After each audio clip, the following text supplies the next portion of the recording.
muchos padres del otro lado a veces también nos consultan. Nos gusta hoy poder hablar de la inclusión. Exactamente, y está con nosotros el doctor Robert Núñez. ¿Cómo está, doctor? Muy buenas tardes, hay un tema muy interesante y que llama al debate realmente. Exactamente, hablamos de los que tienen, o los que son Down, en este caso, y cómo ellos, con el tiempo fue rompiéndose también el tabú que existía en torno a eso. Hoy ellos ocupan también un lugar como cualquier otra persona dentro de la sociedad.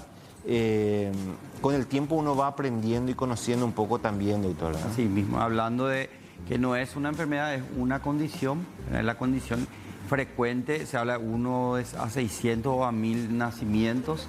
En otros países en el que el aborto es legal, eso disminuye, por supuesto, porque hay una práctica del aborto ya cuando tienen un diagnóstico de Down, ¿verdad? En nuestro país tenemos también la incidencia de 1 cada 1000 aproximadamente, y realmente lo que se tendría que romper un poco ese tabú en el sentido de verle como una persona distinta, una persona extraña. Es una condición igual que otras condiciones. Claro. No implica una enfermedad mental, ¿verdad? Hay una discapacidad mental en que se puede ir combatiendo desde muy pequeños, ¿verdad? El tratamiento cognitivo, ayudar a que tengan más memoria, a que comprendan más, a que puedan hablar. Y si nos descuidamos en el ambiente laboral, son gente muy honesta, muy organizada y capaz de llevar muy bien cualquier trabajo que se le asigne. Con respecto a esto, nos parece tan interesante cuando hablamos de inclusión y cuando hablamos con personas con este síndrome específicamente, esa motivación o ese acompañamiento desde muy pequeño que puede hacer una gran diferencia en su autonomía, ¿verdad? Así mismo.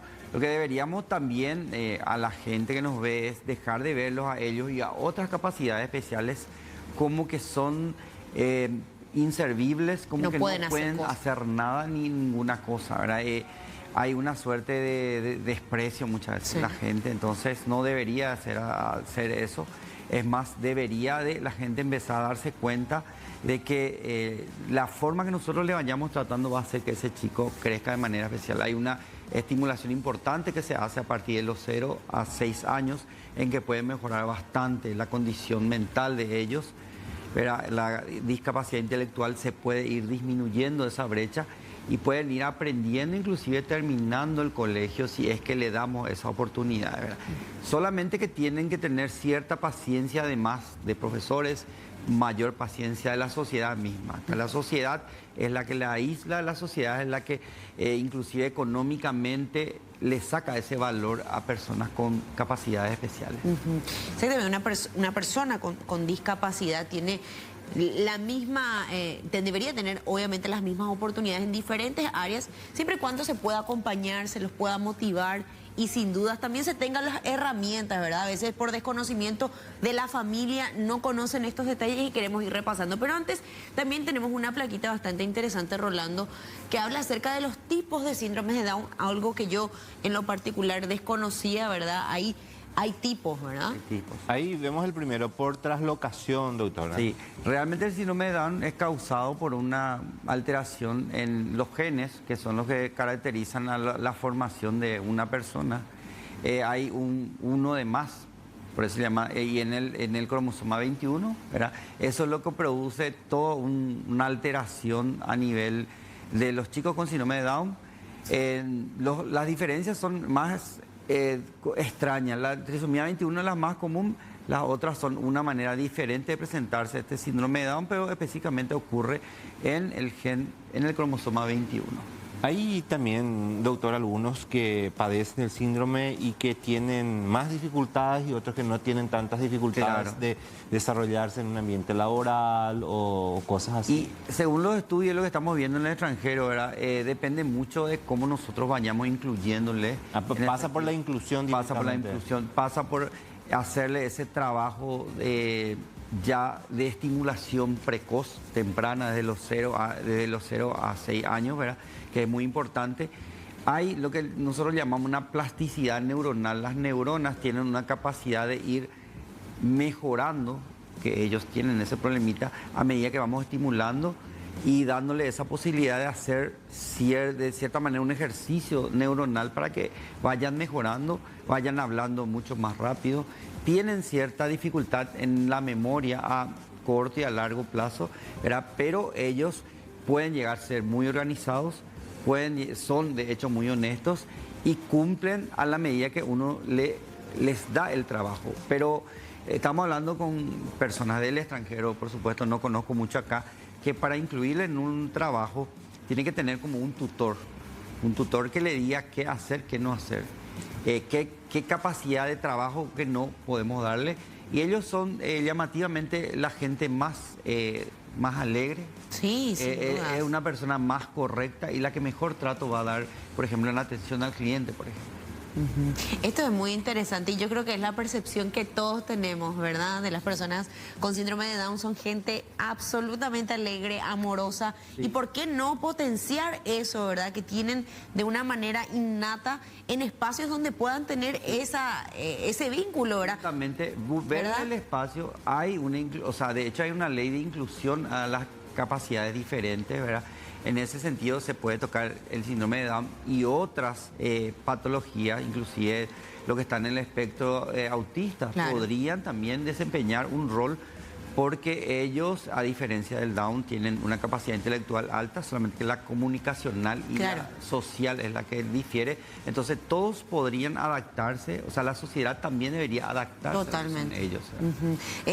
Habilitar espacios, porque de que existen espacios en donde ellos pueden sin duda aportar un montón, ¿verdad? Pero ¿qué nos pasa a nosotros, hay verdad? Hay entidades privadas y también las nacionales que hacen un trabajo, pero yo considero personal y es una opinión mía que seguimos apagando incendios. Sí. Estamos ya viendo más allá de eso y deberíamos ver. Lo que pasa es que seguimos nosotros teniendo chicos que mueren por gastroenteritis, que hacen obstrucción intestinal por Ascaris y compañía, y no estamos todavía avanzando en lo otro.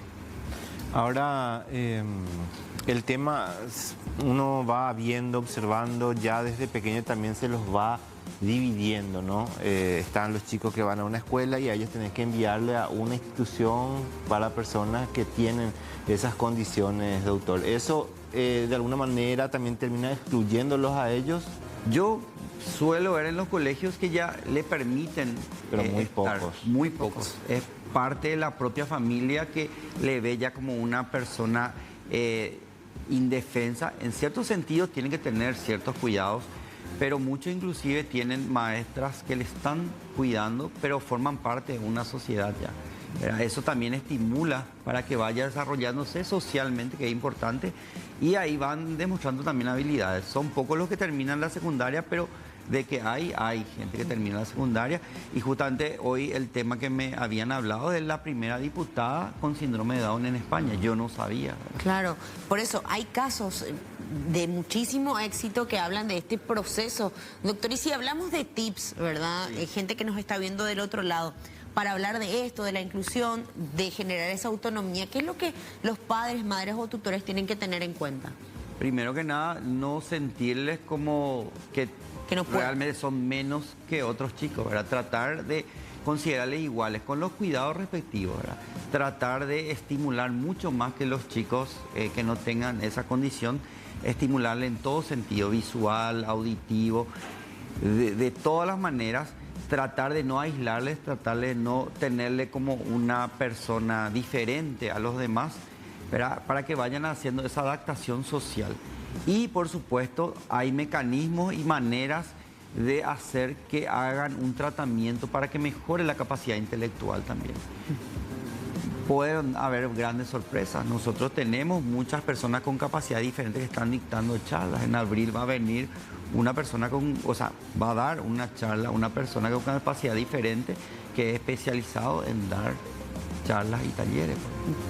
Genial. No sé si tenemos la imagen, me va a decir producción, de este caso que veníamos citando de la legisladora española. Ella se llama Mar Galcerán, se llama esta mujer. Ella nació en el 77 y en septiembre pasado fue elegida como la primera parlamentaria en España con síndrome de Down, y de hecho, bueno, ha dado grandes charlas, logró obviamente una aceptación tremenda, por algo llegó en ese lugar. Simplemente, ya que estamos hablando, y bueno, la trajimos a colación, después ahí está, vamos a compartir la fotografía. Gal Serán es ella, y ya con mucha experiencia en varios ámbitos que en los últimos años se ha desarrollado hasta el punto de llegar en esta oportunidad que para ella también de alguna manera expone eso que venías mencionando, ¿verdad? El trabajo, el esfuerzo, la disciplina. Simplemente para hablar de inclusión, esto ya es realmente un nivel mucho más elevado. Acá nos falta muchísimo todavía para hablar de inclusión de este y otros casos, o sea, claro, en general. En general, todo tipo de inclusión es bastante todavía difícil en nuestro país, ¿verdad? O sea, la sociedad tendría que abrir los ojos y así como rompemos muchos tabúes en redes sociales y paradigmas, tenemos que dejar de una vez por todas de ver como algo diferente, ¿verdad? Hablamos del Down como una alta estadística, hablamos de los TEA con una estadística 1 cada 30. O sea, en cualquier reunión hay una persona que tiene un familiar con capacidad diferente. Entonces tenemos que ser realistas y pensar ya en un futuro. Y yo creo que ahí está el gobierno y las entidades privadas unidas tienen que realizar esto. Sin duda, tiene que ser un trabajo en conjunto. Claro, porque hoy día vos ves todavía mamá, papá que quiere inscribirle, que quiere llevar una vida normal para los chicos que están en estas condiciones, no le aceptan las instituciones públicas, tienen muchas dificultades, entonces lastimosamente es una realidad en la que vivimos donde se le termina marginando de alguna manera a gente que padecen de este tipo de condiciones, ¿verdad?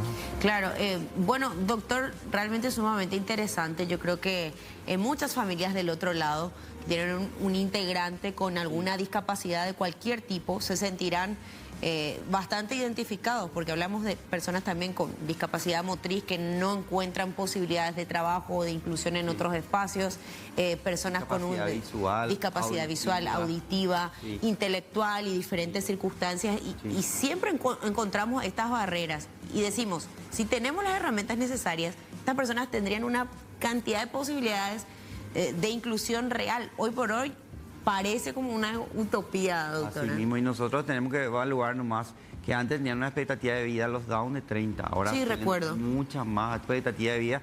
Yo principalmente puedo decir, con el permiso de mi hermano, tengo un par de mellizas, mis ahijadas autistas. Y lo que yo no pienso ahora cuando son chicas, yo pienso el después cuando sean adultas. ¿Qué será de ellos? Claro. Entonces, la sociedad tiene que estar preparada para permitir que haya adultos con discapacidad diferente y que no sea un peligro para ellos mismos. Claro, en conjunto, totalmente, doctor. Le agradecemos muchísimo por este espacio y por charlar con nosotros. Muchas gracias. Seguimos con más información.